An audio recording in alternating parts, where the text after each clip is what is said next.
TV7 Israel News is made possible thanks to your generous donations. Shalom, good evening. This is TV7 Israel News, broadcast to you from Jerusalem, and in today's top stories. Israel indicates cautious optimism over progress made in advancing an outline to see the hostages returned home. Jerusalem stands united in its position as the Israeli legislature adopts a resolution rejecting unilateral international diktats over the Israel-Palestinian conflict. The United States argues that the International Court of Justice has overstepped its mandate in deliberating the status of Jerusalem and the so-called West Bank districts of Judea, Samaria, and the Jordan Valley, among others. A deadly terror attack struck the main eastern highway near Azaim crossing, from which Israelis and Palestinians alike enter into Jerusalem. According to the police spokesperson's unit, 3 terrorists, residents of the city of Bethlehem, arrived in vehicles on Highway 1 from Ma'ale Adumim towards Jerusalem, exited their vehicles at 2 different locations, and began firing automatic M16 rifles and Carlo-style weapons towards civilians and vehicles stuck in traffic. Consequently, medical sources reported 1 fatality and 8 more injured civilians, with varying degrees of injuries that were evacuated for medical treatment. At approximately 7:30, during operational activity of traffic patrol and station teams of border police, we heard reports about a terror attack, which included 3 terrorists at 2 separate scenes. They were eliminated at the scenes. A number of wounded were evaluated for medical treatment with the help of the Jerusalem precinct that opened the routes to the hospitals. Meanwhile, we closed the scene. In other news, progress has reportedly been made in the U.S.-led negotiations between Israel and the Islamist Hamas via Qatari and Egyptian mediation on reaching a tangible outline for a hostage release deal. Making the announcement, Israeli War Cabinet Minister Benny Gantz voiced cautious optimism, indicating initial signs to advance an outline.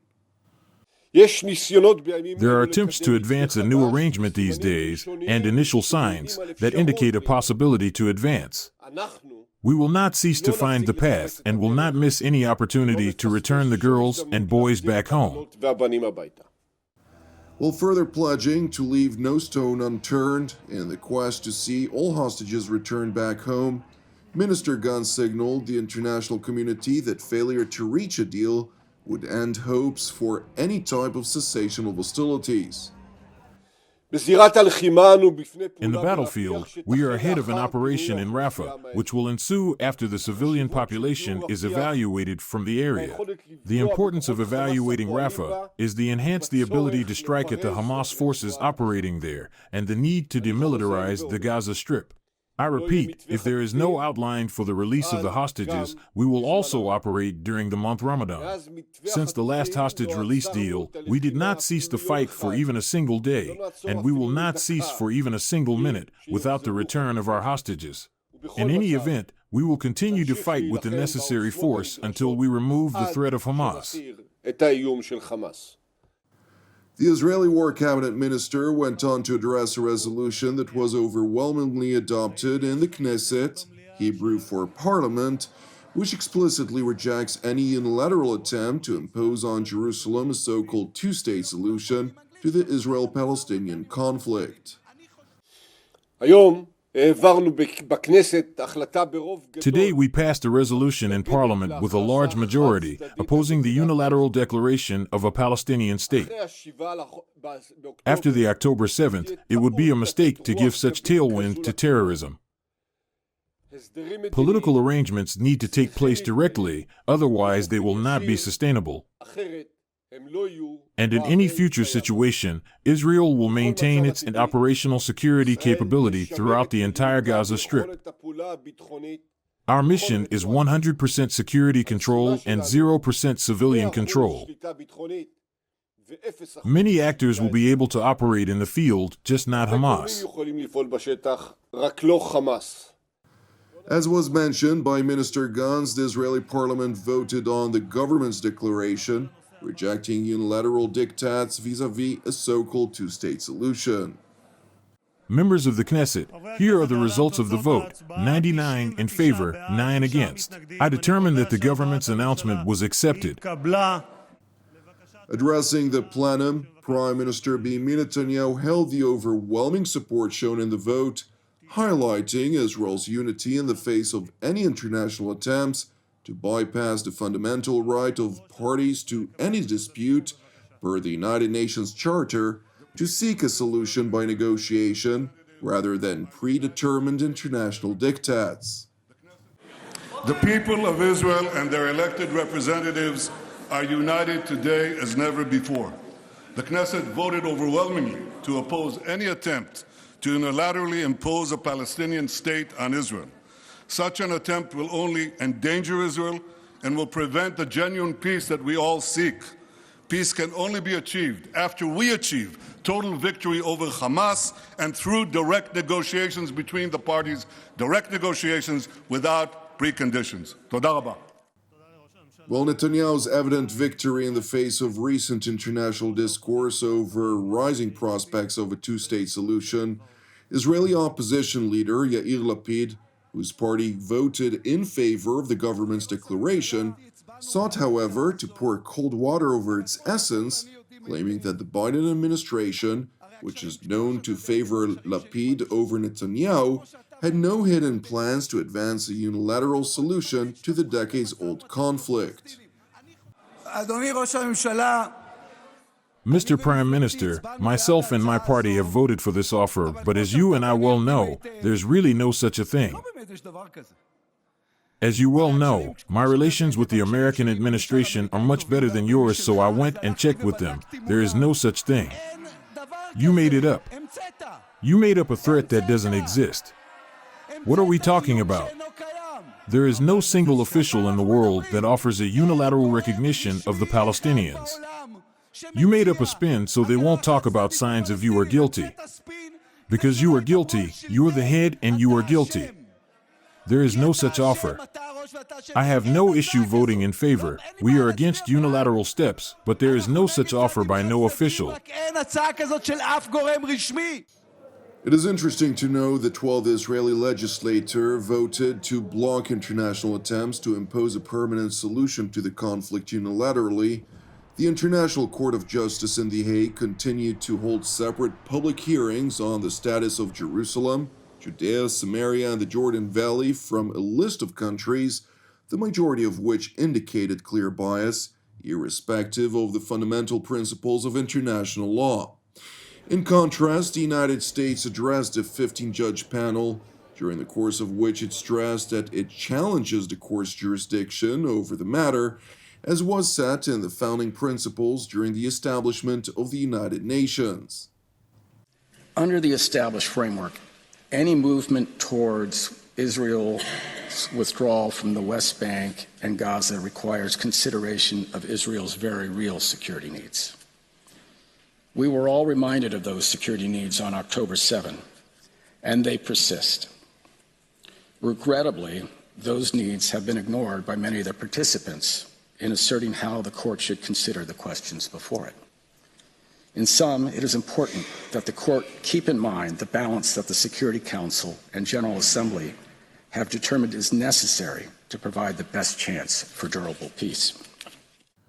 During the course of making its arguments about the court's jurisdiction, the acting legal advisor of the U.S. State Department cited Secretary of State Antony Blinken, voicing the Biden administration's perceived urgency to realize a two-state solution, arguing that it indicates a political process that essentially renders a non-negotiated legal advisory by the top United Nations court in breach of the UN Charter. A few days ago at the Munich Security Conference, Secretary Blinken emphasized that it is more urgent than ever to proceed to a Palestinian state, one that also ensures the security of Israel and makes the necessary commitments to do so. In light of these considerations, the court should not find that Israel is legally obligated to immediately and unconditionally withdraw from occupied territory. You have a difficult task before you. Others have asked you to broadly construe the questions and the law. They have asked you to try to resolve the whole of the dispute between the parties through an advisory opinion addressed to questions focusing on the acts of only one party.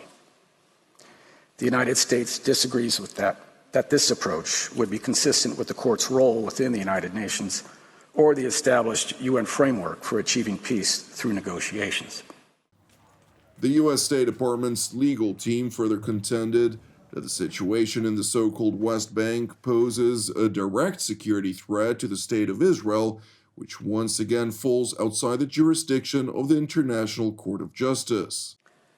Hamas's attacks, hostage-taking, and other atrocities, the ongoing hostilities and the suffering of Palestinians in Gaza, and the violence in the West Bank reinforce the United States' resolve to urgently achieve a final peace that includes the full realization of Palestinian self-determination.